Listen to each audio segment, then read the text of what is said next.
The refugee crisis is a serious problem and requires immediate treatment so as not to cause a wider conflict.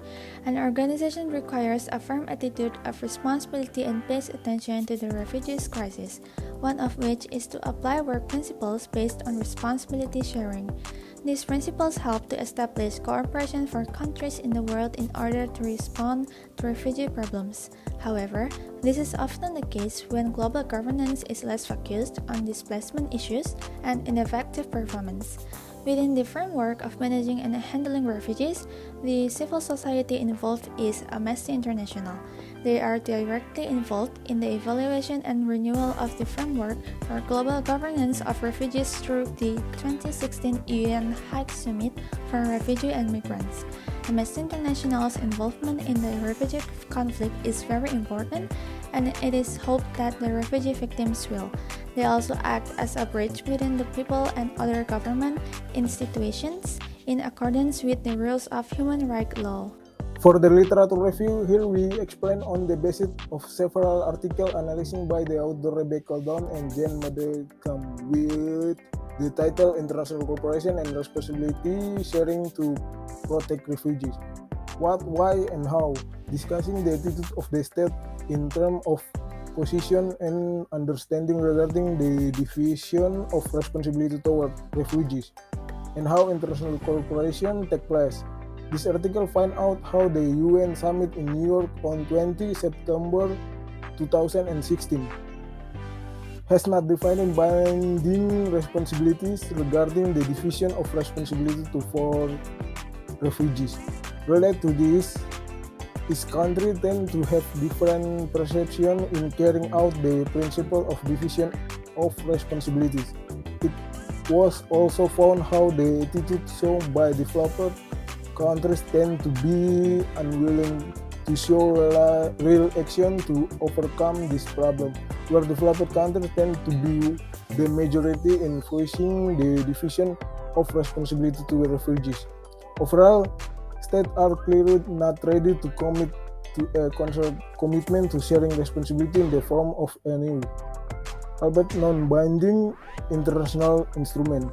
It is also emphasizing in this article if the principle of shared by differentiated responsibility is applied in practice, then the international community should focus on determining how it will operate it. Otherwise, there is a risk that it will be used by states not to extend their commitment but simple to justify the status quo. Sociological liberalism focuses on multiple actors. This theory sees international relations as supranational form because these relations involve not only states but also other multidisciplinary actors such as communities, governmental, and non-governmental entities. Because, according to supporters of liberal sociological theory, a security community can be formed when the community can meet conditions such as increased social communications, high community mobility, strong economic ties, and expansions of the network of reciprocal transactions between community members. This formulation describes the external relations of global society due to different interests, so that sociological liberal theory is guided by mutually beneficial cooperation, not opposing interests. So, it is more inclined to cooperation than conflict. Next, we're going to talk about the research method. Begin with the definition of method that we use. It is qualitative method. Qualitative data is data generated from observation and recorded so that it becomes completely information. Then we also use a conceptual approach that provides a research point of view and an analytical approach to problem solving in legal research that is seen from the aspect of legal concept behind it. Even from the normative values for the data itself, we get from several journals, books, and sources. And now these are the types of data in qualitative methods. The first one is primary data. In the qualitative method, there are two categories that define the methods of data collection. In the type of primary data, there are several examples. namely in the form of observation and interviews. Of course, these three things have different ways for this type of observation data collection. It's carried out by researchers in natural settings with the aim of exploring a meaning. The second one is secondary data. Materials that we can use to obtain secondary data can be taken from literature studies, as well as documents from an institution or government. With this method, the data knowledge we obtain becomes wider and can be searched via internet. Usually, the public documents are in the form of paper, newspaper, or company reports. And the lastly called selected type of data. In this paper, our group used qualitative research methods consisting of primary and secondary data. The primary data we use is observation through this procedure. We can conduct research from the materials obtained by examining the phenomenon more deeply. This means that the data obtained is not directly taken from the source, but has been processed first by another party. The refugee status can be regarded as a phenomenon that can measure the effectiveness of international cooperation carried out by all actors involved or responsible for handling this matter. The shared responsibility of these actors is one of the focuses of Amnesty International and responsibility sharing mechanism, which aims to increase international cooperation in dealing with refugees. This kind of the manner of togetherness in shared responsibility must be based on the participation of all relevant parties in carrying it out. Wherein problems begin to arise, there are still some countries that find it difficult or reluctant to participate in responsibility sharing for refugees. An example that can be seen in 2015, Britain granted asylum to around 5,000 Syrians since 2011, while Jordan, which has a much smaller population and lower GDP, has hosted more than 655,000 Syrian refugees. The situation is fundamentally unfair and has the potential to undermine the human rights for refugees in the process.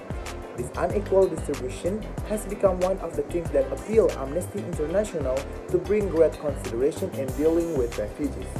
Amnesty International itself sees the inequality of responsibility for taking care of refugees as a humanitarian problem for the increasingly widespread refugee crisis.